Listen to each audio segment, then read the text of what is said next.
Hi friends, welcome to Malarvanam. நம்ம இன்றைக்கி இந்த வீடியோவில் நிறைய விஷயம் பார்க்க போகிறோம். அதில் ஒன்று, என்னோடய வெயிட் எவ்வளோ, நான் வெயிட்டை குறைக்கிறதுக்காக என்னென்ன வேலைலாம் ஸ்டார்ட் பண்ணியிருக்கேன் அப்படின்றது. இன்னொன்று, என்னோடய டீப் க்ளீனிங், ஒரு ஹாலும் கிச்சனும் டீப் க்ளீனிங் பண்ணுற வேலை இருக்குது. அந்த வீடியோவும் நம்ம இன்றைக்கி பார்க்க போகிறோம். அதுக்கப்புறம் என்னோடய கிச்சன் காலையில் இப்படி தான் நீட்டாக க்ளீனாக பளபளன்னு இருக்குது. கிச்சன் நீட்டாக க்ளீனாக பளபளன்னு இருந்தாவே நம்மளோட டே கண்டிப்பாக நல்லா தான் இருக்கும்.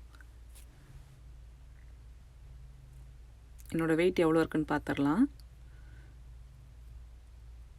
82.2. என்னோடய ஹைட் வந்து 167 சென்டிமீட்டர். இன்ச்சஸில் பார்த்திங்கன்னா 5.5. என்னோடய ஹைட்டுக்கு தகுந்த வெயிட்டை கரெக்டாக நான் கொண்டு வரணும். எனக்கு எவ்வளோ நாள் ஆகுது, நான் எப்படிலாம் வெயிட்டை குறைக்கிறேன் அப்படின்றதையும் பார்க்கலாம். முடிஞ்ச வரைக்கும் வெயிட்டை ஆரோக்கியமான வழியில் குறைங்க. எனக்கு ஆல்ரெடி யோகா தெரியும், அதனால் நான் காலையில் ஃபஸ்ட்டு சூரிய நமஸ்காரம் பண்ணுறேன். யாராவது தெரியாதவங்க ஸ்டார்ட் பண்ணுறீங்க அப்படின்னா நல்லா ட்ரெயின்டு டீச்சர் இல்லைனா கிளாஸ் போயிட்டு கற்றுக்கிட்டு இதை ஸ்டார்ட் பண்ணுங்கள். முடிஞ்ச வரைக்கும் ஆரோக்கியமான வழியில் ட்ரை பண்ணுங்கள். அப்போ தான் அது நமக்கு கரெக்டாக இருக்கும். அடுத்து நம்ம காலையில் ரெகுலராக செய்கிற வேலையை ஸ்டார்ட் பண்ணிடலாம். ஒரு பக்கம் எனக்கு லெமன் டீ குடிக்கிறதுக்காக வெந்நீர் வச்சுருக்கேன். இன்னொரு பக்கம் பசங்களுக்கு பால் வச்சுருக்கேன். இன்றைக்கி சமைக்கிறதுக்கு தேவையான காய்கறியெல்லாம் எடுத்து வச்சிடலாம். இன்றைக்கி லஞ்சுக்கு வந்து வத்த குழம்பு செய்யலான் இருக்கேன். ஃபஸ்ட்டு வத்த குழம்புக்கு புளியை ஊற வச்சிடலாம்.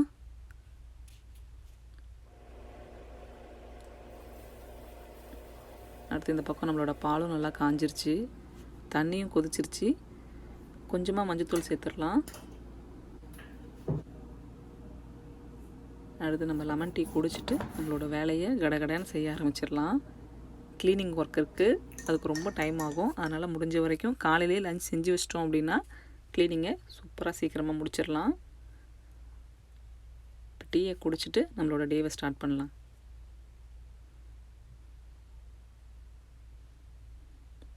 காலையில் பிரேக்ஃபாஸ்ட்டுக்கு அவல் உப்புமா செய்யலான் இருக்கேன். 1 கப் அவல் எடுத்து நல்லா கழுவிட்டு கொஞ்சம் நேரம் ஊற வச்சுக்கலாம். ரொம்ப நேரம் தேவையில்லை.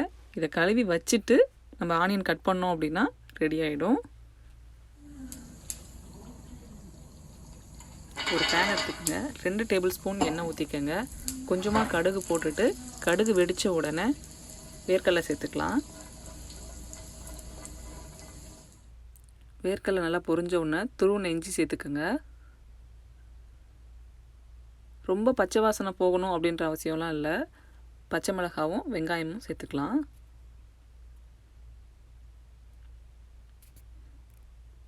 ரொம்ப நேரம் வதக்கணும் அப்படின்ற அவசியம்லாம் இல்லை. கொஞ்சமாக உப்பு போட்டுக்கோங்க. இது கொஞ்சம் ஈஸியான வேலை தான், ஆனால் ஹெல்த்தியான பிரேக்ஃபாஸ்ட்டும் தான். கொஞ்சமாக கருவேப்பிலை போட்டுக்கோங்க. கருவேப்பிலையும் இஞ்சியும் இந்த உப்புமாவுக்கு ஒரு நல்ல வாசனை கொடுக்கும். ட்ரை பண்ணி பாருங்கள். இப்போ நம்ம ஊற வச்ச அவலை சேர்த்துடலாம். ரொம்ப நேரம் தண்ணி ஊற்றி அப்படிலாம் ஊற வைக்கணுன்ற அவசியம் இல்லை. நீங்கள் ஜஸ்ட்டு கழுவிட்டு அப்படியே வச்சிங்கனாவே போதும், அது ஊறிடும். ரொம்ப நேரமும் ஊற வச்சிடாதீங்க, அப்புறம் ரொம்ப கூழ் மாதிரி ஆகிடும். கொஞ்சமாக மஞ்சத்தூள் சேர்த்துக்கலாம்.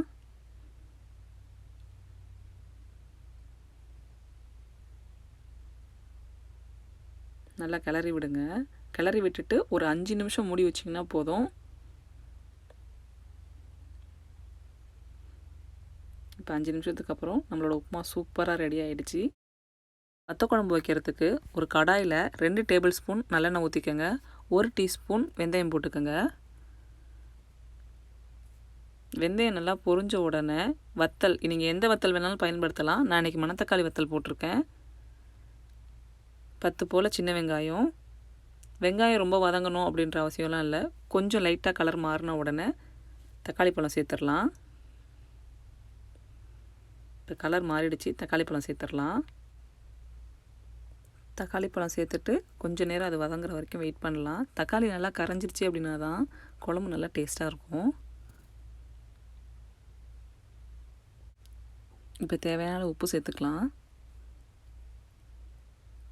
நல்லா தக்காளி கரைஞ்சதுக்கப்புறம் கொஞ்சமாக மஞ்சள் தூள், வீட்டில் இருக்கிற குழம்பு மிளகாய் தூள் ஒரு 3 டேபிள் ஸ்பூன் போட்டுக்கலாம்.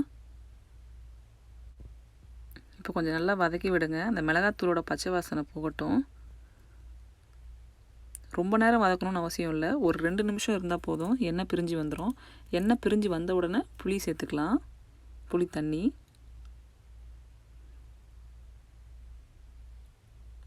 இப்போ நல்லா கலந்து விட்டுட்டு உங்களுக்கு உப்பு வேணால் செக் பண்ணிக்கோங்க. நல்லா கொதிக்கட்டும். நல்லா கொதிக்க ஆரம்பித்ததுக்கப்புறம் பூண்டு சேர்த்துக்கலாம். பூண்டு நீங்கள் ஃபஸ்ட்டே போட்டிங்க அப்படின்னா பூண்டு குழம்பு மாதிரி பூண்டோட வாசனை அதிகமாக இருக்கும், வத்தலோட வாசனை அதிகமாக இருக்காது. அதனால் பூண்டு லாஸ்ட்டாக போடுங்க. இப்போ நல்லா கொதித்து எண்ணெய்லாம் மேலே வரட்டும். லைட்டாக வர ஆரம்பிச்சிருச்சு. இப்போ நம்ம கருவேப்பிலை சேர்த்துக்கலாம். கருவேப்பிலை சேர்த்துட்டு ஒரு 10 நிமிஷம் கொதிக்கட்டும். இப்போ குழம்பு ரெடி ஆகிடுச்சு. அவ்வளோதாங்க, இன்றைக்கி ஃபுல்லாக லஞ்சு ஃபுல்லாக செஞ்சு முடிச்சாச்சு. செஞ்சு முடிச்சுட்டு கிச்சனையும் க்ளீன் பண்ணியாச்சு. கிச்சன் நீட்டாக க்ளீனாக இருக்குது. இப்போ மணி 10:20. இனிமேல் நம்மளோட க்ளீனிங் வேலையை நம்ம ஸ்டார்ட் பண்ணணும். பாத்திரமும் கழுவி எடுத்து வச்சாச்சு. என்னென்ன லஞ்ச் செஞ்சுருக்கோன்னு பார்க்கலாம்.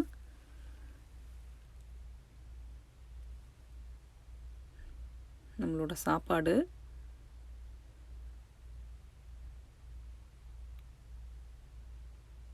வத்த குழம்பு,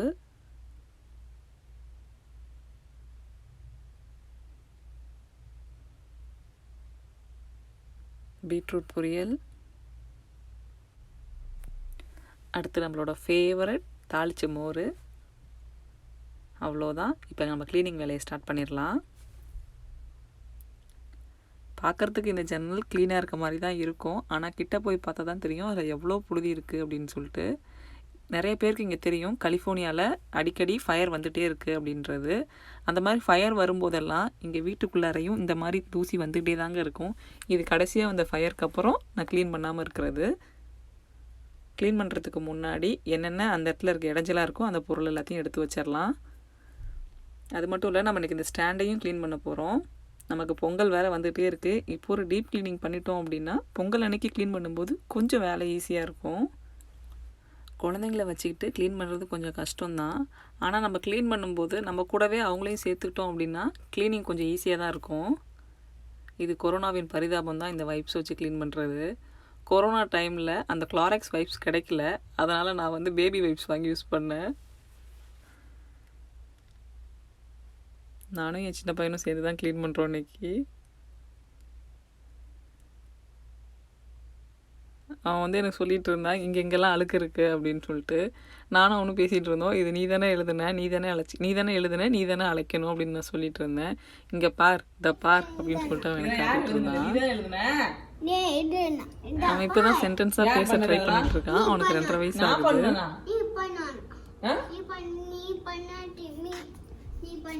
நான் பண்ணல, நீ பண்ண, நீ க்ளீன் பண்ணுவா. நீ தானே அழுக்கு பண்ண, நீ தான் க்ளீன் பண்ணணும்னு சொல்லிட்டேன். உடனே அவனுக்கு கோவம் வந்துருச்சு. இப்போ ஃபேஸ் பாருங்களேன். போய் க்ளீன் பண்ணு அப்படின்னு சொன்னேன். க்ளீன் பண்ண வந்துட்டான்.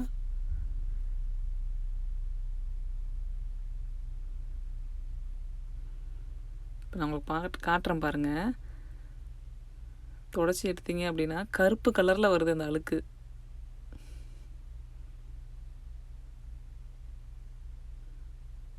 நானும் மாதத்தில் ஒரு தடவை க்ளீன் பண்ணிகிட்டே தான் இருக்கேன். ஆனாலும் அழுக்கு வந்துகிட்டே தான் இருக்குது. ஜன்னல் இத்தனைக்கும் க்ளோஸ் பண்ணி தான் வச்சுருக்கோம். எப்படி தான் அந்த அழுக்கு உள்ளே வருதுன்னே தெரில. தொடச்சி எடுக்க அழுக்கு வந்துகிட்டே தான் இருக்குது. எப்படி தான் இவ்வளோ அழுக்கு சேருது அப்படின்னு எனக்கு தெரில. அடுத்து இந்த பிளைண்ட் ஸ்மெல்லாம் பார்த்தீங்க அப்படின்னா கண்டிப்பாக அழுக்கு இருக்கும். நீங்கள் அதை தொடச்சி பார்த்தீங்கன்னா தான் தெரியும். பார்க்கும்போது அதில் அழுக்கு இல்லாத மாதிரி தான் இருக்கும். பாருங்கள், துடைக்க வந்துகிட்டே தான் இருக்குது. அதுக்கப்புறம் வால்லாம் க்ளீன் பண்ணலான்னு சொல்லிட்டு இந்த மேஜிக் எரேசர் தான் பயன்படுத்தினேன்.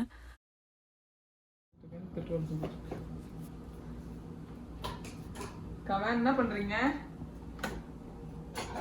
கவன் என்ன பண்றீங்க? அது எதுக்கு உனக்கு?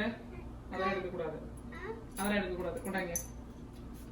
நோ, தப்பு, இதெல்லாம் எடுக்கக்கூடாது, தப்பு. இப்போ பார்க்கும்போது உங்களுக்கே தெரிஞ்சிருக்கும். திரும்பியும் 2-3 பாத்திரம் சேர்ந்துருச்சு. இதெல்லாம் ஒர்க் ஃப்ரம் ஹோமின் பரிதாபங்கள் தான். திரும்பியும் இதை கழுவி எடுத்து வைக்கணும்.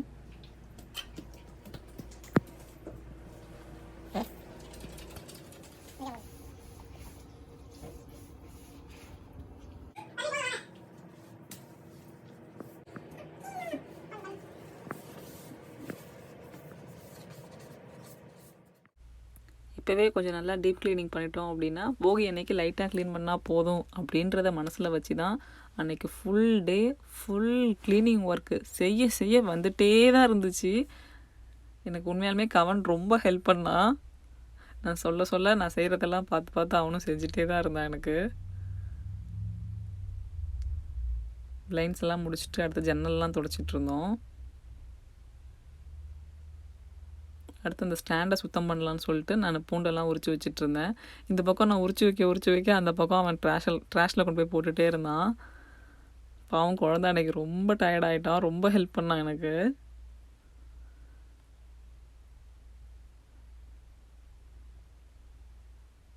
அடுத்து கையால் எடுத்து போட்டு டயர்டாயிட்டான் அப்படின்னு சொல்லிட்டு அவனாக ஒரு பாக்ஸ் எடுத்துகிட்டு வந்து அந்த பாக்ஸில் எல்லாத்தையும் அள்ளி போட்டு கொண்டு போய் அதை போய் ட்ராஷில் போட்டுட்டு இருந்தான். எனக்கு அதை பார்க்கும்போது அவன் கொஞ்சம் வளர்ந்துட்டான் அப்படின்னு தான் நினைக்க தோணுச்சு. நான் எதுவும் சொல்லித்தரல, அவனாவே தான் அதை செஞ்சான். அடுத்து டோரில் மாட்டியிருக்கிற ஜாக்கெட்லாம் எடுத்து வச்சுட்டு டோரை க்ளீன் பண்ணினேன்.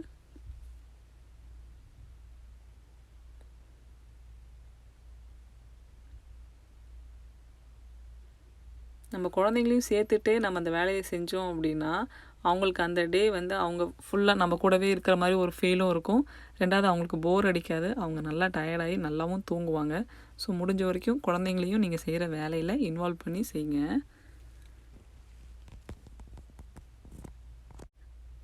அடுத்து சைடில் இருக்க எண்ணெய் பிசுக்கெல்லாம் அந்த மேஜிக் எரேசர் வச்சு தேய்ச்சி எடுத்துடலாம்.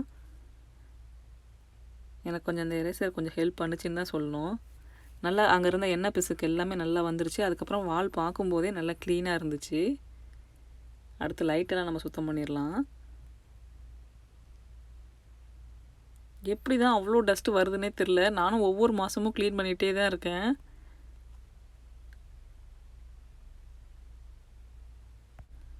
இது வந்து பொங்கலுக்கு முன்னாடி பண்ணுற ஒரு க்ளீனிங் அப்படின்னு தான் நினைக்கணும். ஏன்னா அந்த அளவுக்கு வேலை. போகி அன்னைக்கு மட்டும் இந்த வேலையை நான் செஞ்சுருந்தேன் அப்படின்னா ரொம்பவே டயர்டாக இருந்திருப்பேன். இப்போ அதை க்ளீன் பண்ணிவிட்டு பார்க்கும்போது ரொம்ப சந்தோஷமாக இருக்குது. ஒவ்வொரு இடத்தையும் இந்த 1 வீக் ஃபுல்லாக நம்ம க்ளீனான வீட்டில் இருக்கோம், நம்ம வீடு ரொம்ப சுத்தமாக இருக்குது அப்படின்னு நினைக்கும் போதே கொஞ்சம் சந்தோஷமாக தான் இருக்குது. அவர் தெரியாமல் வெளில வந்துட்டார். அவர்கிட்ட வந்து கண்ணாமூச்சி விளையாடணும் அப்படின்னு சொல்லிட்டு அவன் போய் பாக்ஸுக்குள்ளே ஒளிஞ்சிக்கிட்டான். அவரை போய் கூப்பிட்ற மாதிரி ஆக்ட் பண்ணிட்டு ஓடிட்டார். உள்பக்கம் மட்டும் இல்லை, வெளிப்பக்கம் ஜன்னலையும் போய் துடைச்சிடலாம். நான் வெளிப்பக்கம் துடைச்சிட்டு வரதுக்குள்ளார அவன் தூங்கிட்டான். ரொம்ப பாவம், ரொம்ப குழந்தை ரொம்ப டயர்டாயிடுச்சு.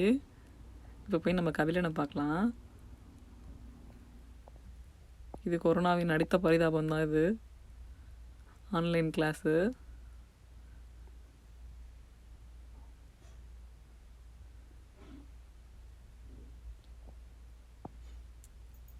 இப்போ கவன் எந்திரிக்கிறதுக்குள்ளார டிவி ஸ்டாண்டை ஃபுல்லாக க்ளீன் பண்ணணும். இதுதான் டார்கெட் இன்றைக்கி. ஹாலும் கிச்சனும் தான் பிளான் பண்ணியிருந்தேன். கரெக்டாக முடிச்சிட்டேன். நான் 2 வேலையும் முடிச்சுட்டு அடுத்து வெயிட் லாஸோட அடுத்த ஒரு ஸ்டெப் அப்படின்னா வாக்கிங் தான். 1 hour வாக்கிங் போயிட்டுருக்கேன். எங்கே போகிறேன் அப்படின்றத பார்க்கலாம்.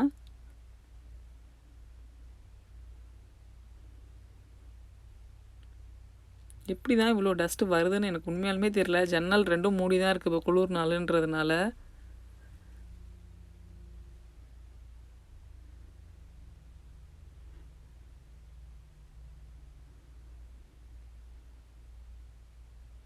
குழந்தைங்க இருக்க வீட்டில் நல்லாவே தெரியும். சாப்பிட்டு டிவியில் போய் கை வைப்பாங்க. அவ்வளோதான், வேலைலாம் முடிஞ்சிருச்சு. இப்போ லஞ்ச் டைம்னு தான் சொல்லணும். சாப்பாடு, வத்த குழம்பு, பீட்ரூட் பொரியல், நாத்தனார் கொடுத்த வடகம். அவ்வளோதான், ஒரு சூப்பரான லஞ்சு முடிச்சுட்டு கொஞ்ச நேரம் ரெஸ்ட் எடுத்துகிட்டு கிளம்பி கிரவுண்டுக்கு வந்தாச்சு.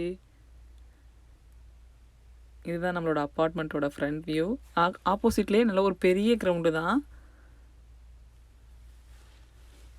நிறைய பேர் இங்கே எக்ஸசைஸ் பண்ண வருவாங்க.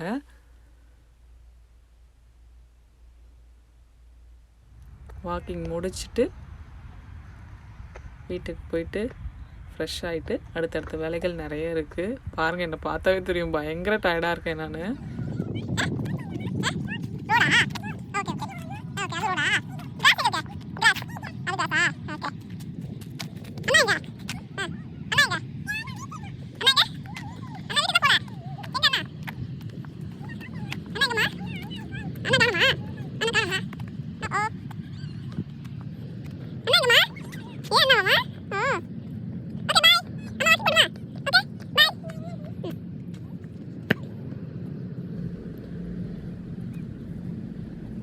அழகாக இருக்கணும் அப்படின்னா பியூட்டி பார்லர் போகணுன்ற அவசியம் இல்லைங்க. நம்மளை சுற்றி அழகான விஷயங்கள் வச்சுக்கிட்டாவே நம்ம அழகாக தான் தெரிவோம். இந்த வீடியோ நான் இதோட முடிச்சுக்கிறேன். உங்களுக்கு பிடிச்சிருந்துச்சு அப்படின்னா லைக் பண்ணுங்கள், ஷேர் பண்ணுங்கள், மறக்காமல் நம்ம சேனலை சப்ஸ்கிரைப் பண்ணுங்கள். பாய்.